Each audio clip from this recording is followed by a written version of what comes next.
ഞാനിന്ന് ഉണ്ടാക്കാൻ പോകുന്നത് വറുത്ത സേമിയ പായസം എളുപ്പത്തിൽ എങ്ങനെ ഉണ്ടാക്കാം എന്നുള്ളതിനെ പറ്റിയാണ്. നമുക്ക് വീഡിയോയിലേക്ക് പോവാം. ഇതിനു വേണ്ടി ഞാൻ എടുത്തിട്ടുള്ള ഇൻഗ്രീഡിയൻസ് വറുത്ത സേമിയ 1 പാക്കറ്റ്, പഞ്ചസാര 2 കപ്പ്, പാല് 1 ലിറ്റർ, ഒരു ചെറിയ പാക്കറ്റ് ചവ്വരി, കുറച്ച് ഏലക്ക, കുറച്ച് കപ്പലണ്ടി, കുറച്ച് ആവശ്യത്തിന് നെയ്യ്, കുറച്ച് ഉണക്കമുന്തിരി. ഇത്രയാണ് ഞാനിവിടെ ഉപയോഗിച്ചിട്ടുള്ളത്. നമുക്ക് ഇതിന് വേണ്ടിയിട്ട് ഒരു പാത്രം അടുപ്പിൽ വെച്ച് ചൂടാക്കാം. പാത്രം നല്ലോണം ചൂടായി കഴിയുമ്പോൾ അതിലേക്ക് നമുക്ക് കുറച്ച് നെയ്യ് ഒഴിച്ചു കൊടുക്കാം. അതിനുശേഷം നമുക്ക് എടുത്തു വച്ചിട്ടുള്ള സേമിയ അതിലേക്ക് തട്ടിക്കൊടുക്കാം.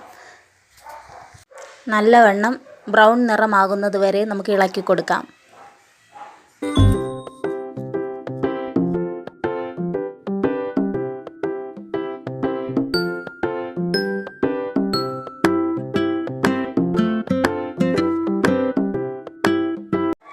ഇനി ഇതിലേക്ക് നമ്മൾ കുതിർത്ത് വച്ചിട്ടുള്ളതായ ചവ്വരിയെ തട്ടിക്കൊടുക്കാം. അതിൽ നല്ലപോലെ പിന്നെയും നമുക്ക് ഇളക്കിക്കൊണ്ട് തന്നെ ഇരിക്കണം. അടിയിൽ പിടിക്കാതെ നോക്കണം.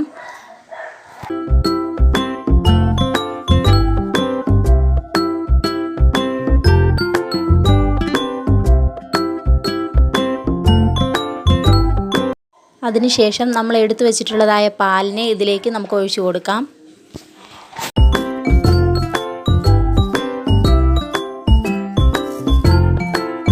അതിലേക്ക് നമ്മൾ ആവശ്യത്തിന് എടുത്തു വച്ചിട്ടുള്ള പഞ്ചസാരയെ ചേർത്ത് കൊടുക്കാം.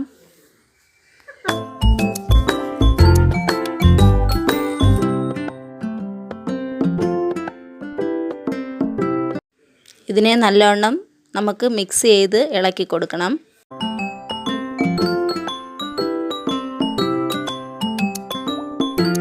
ഇനി ഇതിലേക്ക് നമ്മൾ ആവശ്യത്തിനായിട്ട് എടുത്തു വച്ചിട്ടുള്ള ഏലക്ക ഒന്ന് ചതച്ച് നമുക്ക് അതിലേക്ക് ചേർത്ത് കൊടുക്കണം.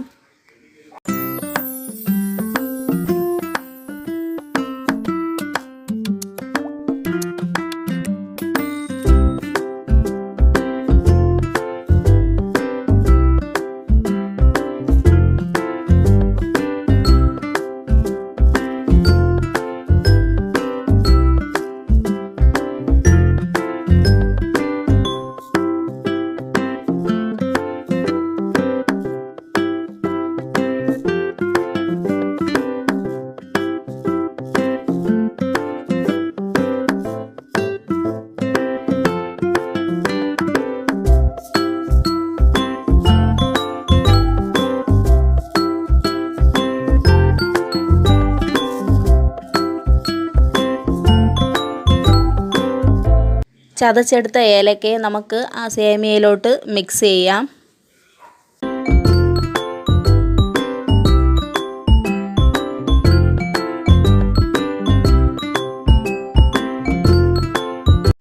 സേമിയ പായസം നല്ലപോലെ റെഡി ആയതിനു ശേഷം നമുക്ക് ഒരു പാൻ എടുത്ത് അടുപ്പിലേക്ക് വെച്ച് ചൂടാക്കാം. ആ ചൂടായ പാനിലേക്ക് കുറച്ച് നെയ്യ് ആവശ്യത്തിന് അതിലേക്ക് ഒഴിച്ചു കൊടുക്കാം. നെയ്യ് നല്ലവണ്ണം ചൂടായതിനു ശേഷം നമ്മൾ മാറ്റി വച്ചിട്ടുള്ളതായ കപ്പലണ്ടിയെ അതിലേക്ക് ഇട്ട് ചൂടാക്കിയെടുക്കണം. ഒരു ബ്രൗൺ നിറമാകുന്നത് വരെ നമുക്കതിനെ അതിലിട്ട് ഇളക്കി കൊടുക്കണം.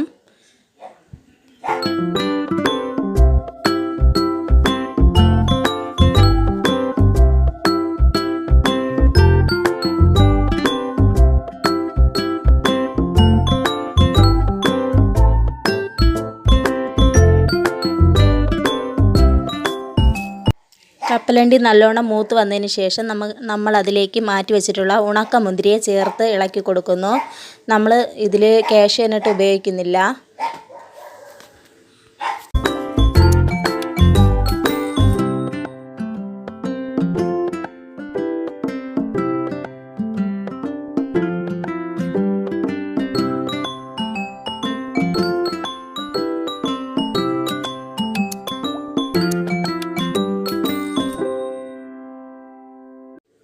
ഇത് നല്ലോണം മൂത്ത് വന്നതിന് ശേഷം നമുക്ക് നമ്മൾ മാറ്റി വെച്ചിട്ടുള്ളതായ പായസത്തിലേക്ക് ഒഴിച്ചു കൊടുക്കാം.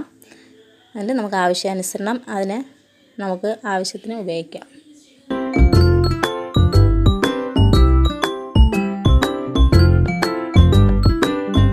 നമ്മുടെ വറുത്ത സേമിയ പായസം ഇവിടെ റെഡി ആയിട്ടുണ്ട്. നിങ്ങളെല്ലാവരും ഇതുപോലെ ഒന്ന് വീട്ടിൽ ചെയ്ത് നോക്കണം.